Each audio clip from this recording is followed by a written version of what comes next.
Hi viewers, welcome to mega 9 TV box office. నేను Janani. Icon star Allu Arjun, creative genius Sukumar వీరిద్దరి crazy కాంబోలో Pushpa 2 సినిమాలు రూపొందడం, ఈ రెండు సినిమాలు ఇండియన్ సినిమా హిస్టరీలో రికార్డ్ క్రియేట్ చేయడం తెలిసిందే. దీంతో బన్నీ సుకుమార్ ఇద్దరికి పాన్ ఇండియా రేంజ్లో భారీగా క్రేజ్ ఏర్పడింది. టాలీవుడ్ మాత్రమే కాదు, బాలీవుడ్ నుంచి కూడా క్రేజీ ఆఫర్స్ వస్తున్నాయి. అలాగే పుష్ప 3 పై ఇప్పటి నుంచే ఎక్స్పెక్టేషన్స్ భారీగా ఉన్నాయి. అయితే ఈ క్రేజీ మూవీలో ఇద్దరు యంగ్ హీరోలు విలన్స్ గా నటించబోతున్నారని ఈ వార్త ప్రచారంలోకి వచ్చింది. ఇంతకీ ఆ ఇద్దరు హీరోలు ఎవరు?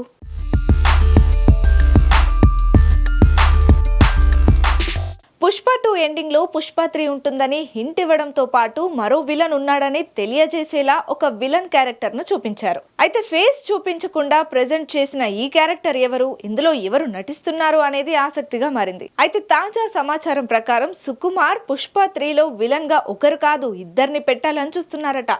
ఆ విలన్ క్యారెక్టర్స్ కి ఇద్దరు విలన్ క్యారెక్టర్స్ చేసే వాళ్ళని కాకుండా ఇద్దరు హీరోలను తీసుకోవాలనేది సుక్కు ప్లాన్ అంటూ టాలీవుడ్ లో టాక్ బలంగా వినిపిస్తోంది.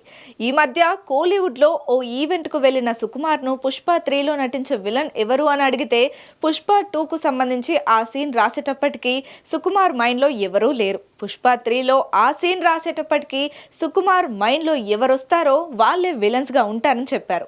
దీన్ని బట్టి ఇంకా పుష్ప 3 విలన్స్ ఎవరు అనేది కన్ఫర్మ్ కాలేదని చెప్పారు. అయితే జరుగుతున్న ప్రచారం అయితే విజయ్ దేవరకొండ, నాని ఇద్దరు విలన్స్ గా నటించే ఛాన్స్ ఉందని గట్టిగా వినిపిస్తోంది. మొత్తానికి పుష్ప 3 పై ఇప్పటి నుంచే అంతుకు మించి అనేలా క్రేజ్ ఏర్పడింది. మరి విజయ్, నాని విలన్స్ గా నటిస్తారో లేదో క్లారిటీ రావాలంటే కొన్నాళ్ళు ఆగాల్సిందే.